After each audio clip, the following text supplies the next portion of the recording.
அஸ்ஸலாமு அலைக்கும் வரஹ்மத்துல்லாஹி வபரகாத்து. அன்பிக்கினிய சகோதர சகோதரிகளே, பிரமத அன்பர்களே, நண்பர்களே, இது மறை கூறும் இறை தூதர்கள் தொடர் காணொலியில் பாகம் 133 நபி மூசா அலைஹிஸ்ஸலாம் அவர்களுடைய வரலாற்றில் பாகம் 3.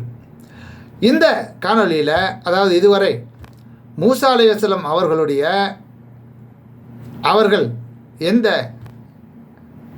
வரலாற்றை அல்லாஹ் சொல்லுகிறான். அதில் அந்த ஃபிரௌன் என்பவன் அநியாயக்காரனாக இருந்தான், அடக்கி ஆளக்கூடியவனாக இருந்தான், ஒரு சமூகத்தை அடிமைப்படுத்தி வச்சுருந்தான். அந்த சமூகத்தில் பிறக்கக்கூடிய ஆண் மக்களை எல்லாம் கொண்டுட்டு பெண்களை மட்டும் வாழ வச்சுக்கிட்டு இருந்தான். இந்த மாதிரி அநியாயம் செய்யக்கூடியவனை அடக்கி ஒடுக்கி அந்த மக்களுக்கு ஒரு தீர்வை காண்பதற்காக அல்ல இப்படிப்பட்ட ஒரு ஏற்பாட்டை அந்த தாயார், அதாவது மூசாவுடைய தாயாருக்கு இறைவன் வகை அறிவித்து அந்த குழந்தைய யாரும் கொல்லாமல் இருப்பதற்கு என்ன பண்ணுறான், அல்ல ஒரு ஏற்பாடு பண்ணுறான். கடலில் போட சொல்கிறான். என்ன, அந்த கடல்லேருந்து அந்த ஃபிரௌனும் அநியாயக்காரனும் அவனுடைய மனைவியும் அந்த குழந்தை மேலே ஆசைப்பட்டு எடுத்து வளர்க்கக்கூடிய ஆசையை உண்டாக்கி அவர்கள் எடுத்துகிட்டு போகிறாங்க.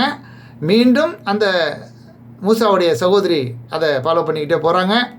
போய் யார் எடுத்தாங்களோ அவங்கள்ட்ட போய் இந்த குழந்தைய கவனிக்கிறதுக்கு ஏதாவது ஒரு ஆள் தேவைப்படுதா, நான் சொல்லட்டுமா அப்படின்னு சொல்லி அப்படி கேட்குற மாதிரி அந்த குழந்தையை அறிவித்து கொடுத்து அந்த பால் கொடுக்க கவனிக்கிறதுக்கெல்லாம் அவங்க அம்மாவையே அல்லாஹ் ஏற்பாடு செய்கிறான். இந்த வரலாற்றை இதுவரை பார்த்தோம்.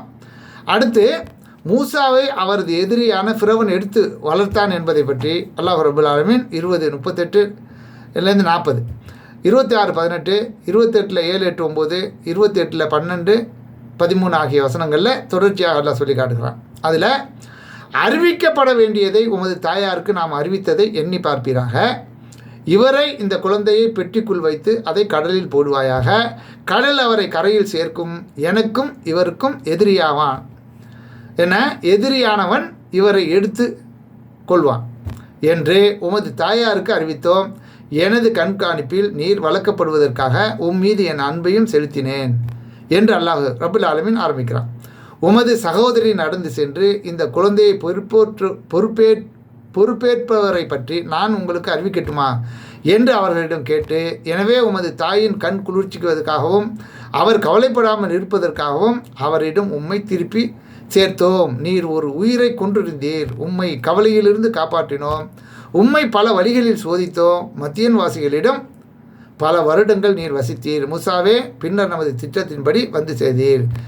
எனக்காக உம்மை தேர்வு செய்து விட்டேன் என்று அல்லாஹ் ரப்பல் ஆலமீன் தொடர்ச்சியாக 20வது அத்தியாயத்தில் 38 40 வரையும் இந்த விவரங்களை எல்லாம் சொல்லி காட்டுகிறான். இதன் தொடர்ச்சியை அடுத்த காணொலியில் பார்ப்போம் இன்ஷா அல்லாஹ்.